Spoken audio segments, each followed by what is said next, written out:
wanted to talk to you about being an employer of choice. Research has come out recently from Marsh showing that the cost of having high turnover in your business is really to the amount of 50 to 150% of a full-time salary of that person. Now, if you're a large organisation, you can't afford that if you've got high attrition rates, and if you're a small organisation, you've got even less, space in your budget to have that kind of cost in your business. So what does that actually mean? So let's just say you've got a team of 5 salespeople. They're highly productive, or most of them are highly productive. They've got great engagement with your customers. They know your business inside and out. They've got beautiful relationships with your customers. And let's just say you had some high turnover. You might go, yeah, it's a bit of a bummer. I've got some of that skill set leaving the business and I've got to now bring in some new team. However, the real cost to your business is how much loss in revenue will occur whilst you're upskilling that new person or new people if it's more than one.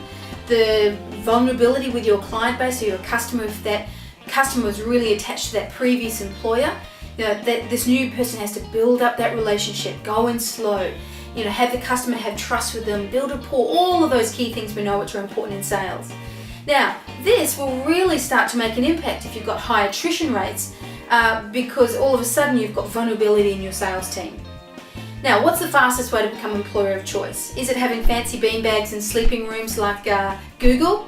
Yeah, I'm pretty sure that would help. I know in some of the clients I work with, they have some beautiful, time-out rooms. But digging a little deeper, when you actually ask, how engaged are your people with your business, it comes down to, most people think it's money, but look, money is just a vehicle. I definitely know some of the salespeople who are on commission, it's that real buzz of being successful with their commissions. However, they still love to be in a great environment that supports them.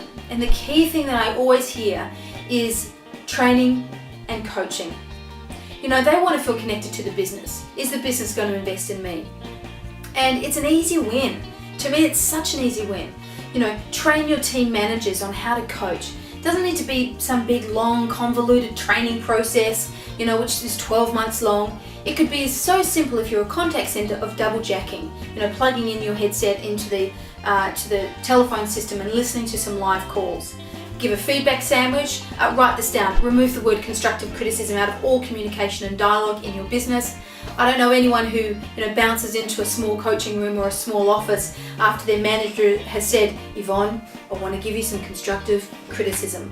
Walls go up faster than Berlin, and before you know it, you're getting a defensive person on the other end, not wanting to own any of the feedback because it's really constructive criticism. So if you're a manager listening to this, or you're a manager of a team or a CEO, just remove constructive criticism out of your culture. Instead, use the word feedback. And there's 2 types of feedback. There's useless feedback and useful feedback. Unfortunately, most of the time I hear useless feedback. People walk out of the coaching session going, awesome, I know what I really suck at, and I don't know what to now do with it. That to me is useless feedback. In fact, you're most probably better off not doing any feedback at all. Useful feedback is having them have self-awareness of what are they doing great, and what are 1 or 2 tips for improvement that will move the game forward for them on their next sales call, or if they're face-to-face on their next sales process. That's a whole other topic I could talk about. But let's talk about how you can become employer of choice. So what are you going to do for your employees? If you're full-time, you spend more time with the person standing next to you in the office than your parents or your cat or your partner or your kids. So to become an employer of choice, which as an employer reduces your costs and your attrition rates, start to look at how you can invest in your team. Do an off-site day. Do some after-hours workshop if you're, say, a hair salon where you can't shut down the salon during the day. But spend the time and the effort with your team. Don't assume they know what to do. Don't assume that their previous company or employer has taught them all the things that you want them to do. Look to see how you can add more value to your employees. So they look to you not only for the great working conditions, or the great fashion if they're in fashion retail, or the commissions if they're in sales with commissions, but the fact that you care enough to invest in them. And it doesn't have to be expensive, but start to look at how you can invest in them. Put in a sales training program. Help them develop the skills of how to close, because they'll be feeling it.